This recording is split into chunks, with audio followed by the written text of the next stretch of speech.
Japan has been changing under your very eyes. Immigration is shifting the country from its single-celled culture to something different.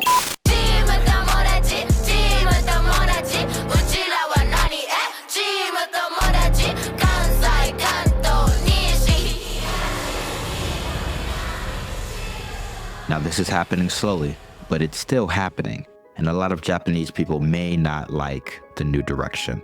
It definitely comes with some risk. What are we coming down? Oh, no, nigga. Oh, we out, nigga. Oh, we out here, nigga. Even with this, there's a lot of positive impact of immigration on the culture. Basketball since coming back from the injury. How about this great throw? Taking it back to the first shift in Japan with a girl named Ariana in 1994.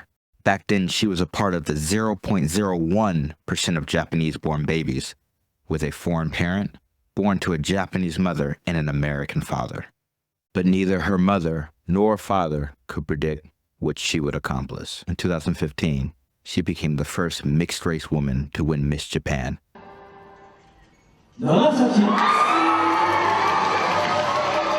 And she was now slated to represent Japan in the International Miss Universe competition, a beacon of light for a country that's not known for its diversity. But not all Japanese people thought so.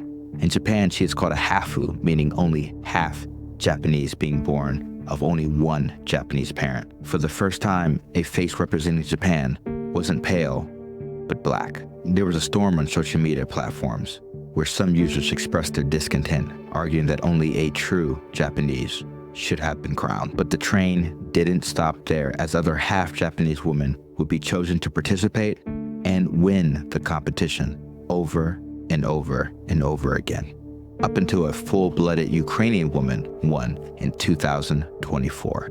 All this in a country with 120 million Japanese people. Only 1% of them are considered foreign or mixed race. But in 2024, Japan opened the floodgates as a new record high of 3 million total foreigners walked into the country. Why though? It seemed like Japan would be changed forever, not only culturally, but physically. Why would the government do this? Will this change Japan? Do Japanese people even want this? Or do they even have a choice? To understand this, we must look at Japan's complex history of immigration and cultural integration. For centuries, Japan was an isolated nation adhering to a policy of sakoku, meaning closed country. The policy severely restricted foreign influence and immigration. The Meiji Restoration of 1868 marked a turning point. Japan opened its doors to the world, initiating a period of rapid modernization and limited immigration. Foreign experts were invited to help Japan catch up with the West, and Japanese students were sent abroad. In the early 20th century, Japan's imperial ambitions led to an increased interaction with neighboring countries, resulting in significant Korean and Chinese communities within Japan. However, these immigrants often faced harsh discrimination and were largely segregated from mainstream society. Police often strictly watched Koreans. A police chief was noted saying, "We don't know what they might do." After World War II, Japan experienced another wave of immigration, primarily from war-torn regions in Asia. During this period, a significant number of Australian and American servicemen stationed in Japan laid with Japanese women. Food was so short, a soldier could buy a female companion for as little as a can of condensed milk and a packet of sugar. If a soldier formed a de facto relationship and fathered a child, he had no way of protecting them once his deployment came to an end. It wasn't until 1952 that the servicemen were granted permission to marry Japanese. But even after the marriage ban was lifted, no Australian dared to seek permission to take home a Japanese bride. So as the sun set, a lot of these men went back to their home countries, leaving the women and children to fend for themselves. It was believed somewhere between 100,000 to 200,000 children of mixed blood had been left behind in Japan. Commentators predicted the children would show low intelligence and had a tendency to anti-social behavior. But in fact, the IQ score of those in these family situations were on par with average Japanese people, and delinquency was a result of prejudice and socioeconomic disadvantages, not genetics. In recent years, Japan has witnessed notable shifts in its immigration landscape, reflecting a growing trend towards increased cultural diversity and global interconnectedness. Let's take a closer look at the statistics and demographics of the current immigration population in Japan. As of the latest available data, Japan is home to over 3 million foreign residents hailing from a diverse range of countries across the globe. Cities such as Tokyo, Osaka, and Yokohama are among the most diverse in Japan, with thriving immigrant communities contributing to cultural vibrancy of these urban centers. But why though? The economic boom of the 1980s and subsequent globalization brought about new challenges. Japan's aging population and labor shortages led to policy changes. The birth rate in Japan dropped below the replacement level of 2.1 children per woman only a decade ago in the mid-1970s. In the 1990s, to fix this, Japan allowed more foreign workers, especially from countries like Brazil and Philippines, to fill labor gaps. Throughout the 1990s and early 2000s, Japan saw a steady influx of immigrants from these countries. Many of these new residents were descendants of Japanese immigrants who had settled in South America, making their return to a complex blend of cultural readaptation and economic necessity.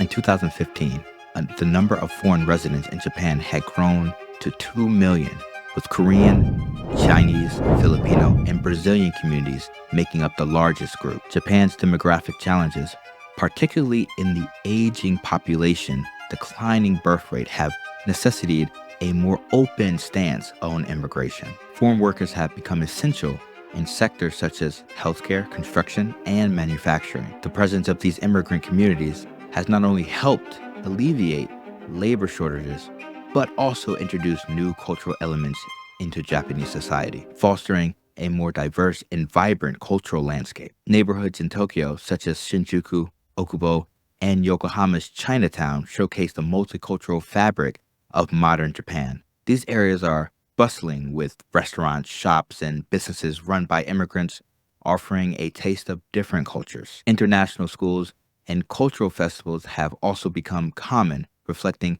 a growing need to accommodate and celebrate the diverse backgrounds of Japan's residents. As Japan continues to navigate its complexities of immigration and demographic change, the experience of these immigrant communities will play a crucial role in shaping the nation's future.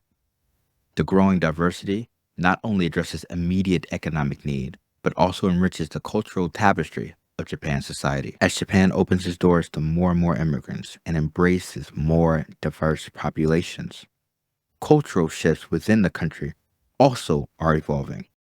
But it wasn't always like this. In the 1980s, fair skin was highly valued, symbolizing purity and high social status. Women often used whitening products to achieve a lighter complexion. Sleek, long black hair was considered a classic symbol of beauty. Hairstyles was generally kept simple and elegant. A slim, petite body was preferred. Makeup was subtle, emphasizing a natural look with light foundation and soft lip coloring. Larger eyes began to be seen as desirable, often enhancing subtle makeup or under the knife to make permanence. While straight black hair remained popular in the 1990s, the concept of kawaii or cute became more prominent, influencing Japanese youthful, innocent, and playful appearance was desired. The 2000s saw a variety of hair colors and styles, including brown, blonde, dyed, reflected a blend of Western and Japanese influences. With the rise of ganguro-tron, where young women tanned their skin, used bright makeup to stand out. It was a big FU to the face of traditional Japanese beauty standards, modeled off Jersey Shore and the 2000s look in America. The foreign influence was strong, but not strong enough to catch fire. The trend didn't last long, but some youth still rock the trend to this day. Out of all the reasons for immigration, one thing the Japanese did keep close was their beauty standards. You still see umbrellas and parasols outside on the sunniest days to stop a tan, no matter if you're young or old. Fast forward to 2015 when history was made by Ariana, and it looks like it hasn't stopped. History has told us Japan adapts slowly, But when it comes to their aging population, if they don't act fast, a total societal collapse is imminent. 43% of Japanese men report being virgins. But this isn't just a problem in Japan. Korea, China, and some parts of America and Europe have also experienced this problem. The rate of Americans giving birth slightly dropped last year as the nation continues to see fewer babies born. The only solution is immigration, whether they want to believe it or not. Without the new labor force, they won't have enough to support their aging population, who is living longer and longer. Or